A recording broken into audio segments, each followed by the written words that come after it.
Should teens count calories to lose weight? It sounds like a smart move, but I've seen it backfire so many times. This is Dr. Jenny Gurgari, and I'm passionate about helping teens reach a healthy weight in a safe and realistic way. In this episode, I will break down what are the pros, the cons of counting calories, and what does the research shows about calorie counting in teenagers. Now, if you are a teen or you are a parent of a teen who's trying to get to a healthy weight, then this episode is for you, and I hope this will be helpful. Now, first of all, let me just start by saying, what is calorie counting? What are some of the methods that teenagers and adults use to count calories?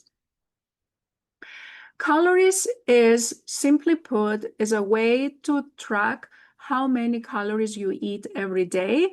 And the more calories you eat, the more likely to gain weight if you eat more than the necessary calories that your body needs according to your requirements. So if a certain teenager needs 2,000 calories per day and they consume 3,000 instead, then by consuming an extra 1,000 calories every day, that's going to lead to weight gain. Now, the question that comes in mind is how many calories is appropriate for a teenager? All the teenagers are not the same. The calories that every teenager needs in order to sustain their weight, or even if they want to lose weight or if they want to gain weight, that depends on what is their current height, their current weight, how much activity they're doing, which stage they're in puberty, if they're still growing or if they're not growing. Those are factors that play a role into what are the specific caloric requirements of a certain teenager. So we can have two boys that are both 14 years of age. One plays basketball 3 hours every day and is still growing, is early in puberty and still growing. The other one is a 14-year-old boy who spends his time watching video games, and he has had relatively early puberty and has now stopped growing. Those two boys don't have the same caloric requirements. So if you want to know how many calories a teenager need or how many calories your teenager needs, I would highly recommend you meet with a registered dietitian that can take into account all these factors and then give you an estimate. Roughly speaking, I would say between 2,000 and 3,000 calories is what most teenagers require. And in general, girls require less calories than boys. So teenage boys require more calories than girls.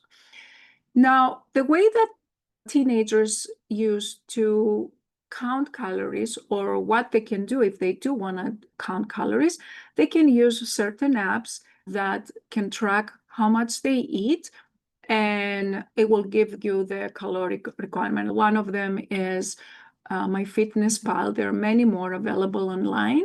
So what you do is you go, you put your food in, you put the quantity, and then it gives you the calories. You can even set a goal of what your calories you want to consume every day. And based on that, you can have, at the end of the day, you will know whether you consumed enough or you consumed more than what you needed. Another way to do it is to just write it down in a piece of paper, keep a journal and write, this is what I ate, and then do the calories yourself at the end. If you keep doing it many times, you start to know how many calories are in certain foods. And some people just keep a log mentally. They don't write it anywhere. They just remember what they ate and they just keep it on their head.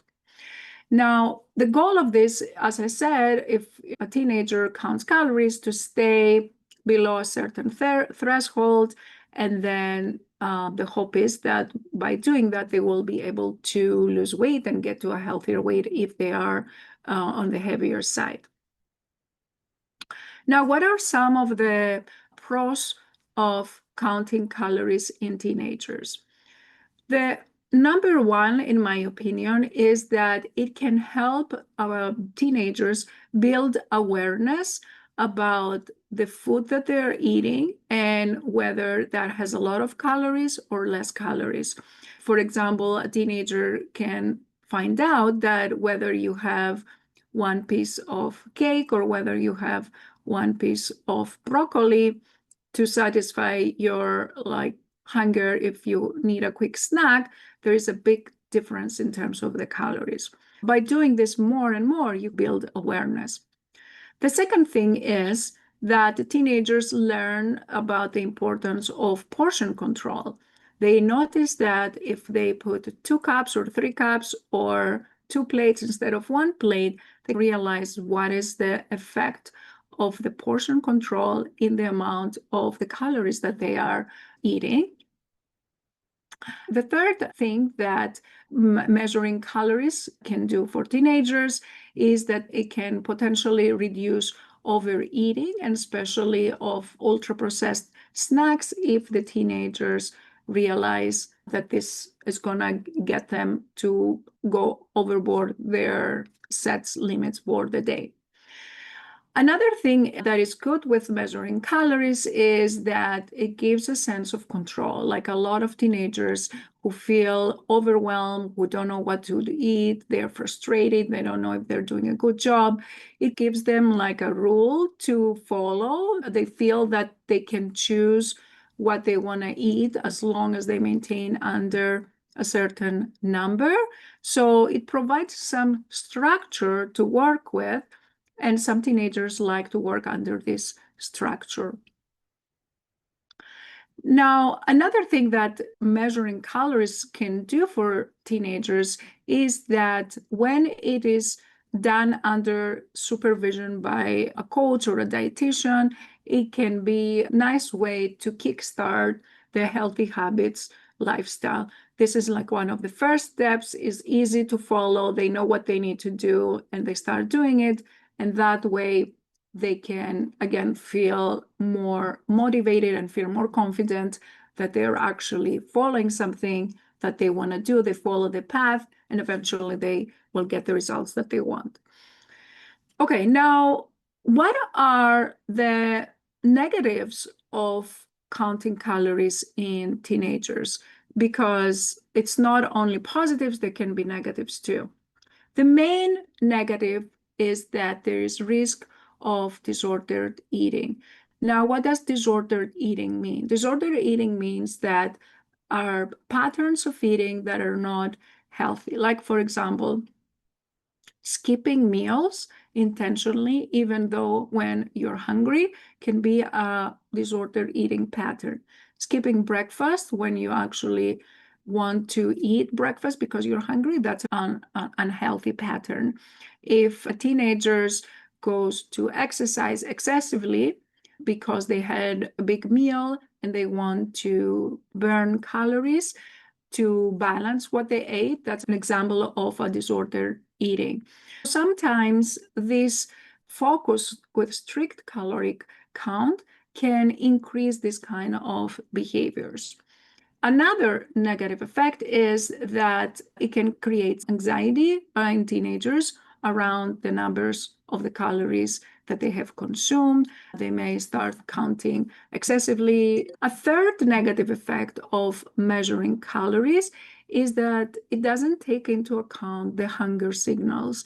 So teenagers can focus only on how much they ate, and if they're hungry, they kind of ignore that. Or if they're hungry, they may still choose something that has calories to meet their caloric requirement, but not necessarily to meet their hunger signals in their body. For example, they might end up and have a bag of chips that has 200 calories instead of having something that is more nutritious, let's say like Greek yogurt and an egg, which can have the same calories, but it is way more filling and it can satisfy hunger better than a bag of chips. Another negative effect of calories is that it does not take into account the quality of the food. As I mentioned the example before, eating 200 calories from chips and 200 calories from fish or chicken even though it's the same amount, it's not the same in terms of satisfying hunger. Caloric counting does not take into account the quality of the food. It just focuses on quantity and numbers. Therefore, that may not be necessarily the best approach. And finally, let's be honest about this. Everybody, including adults and teenagers, don't log food the perfect way.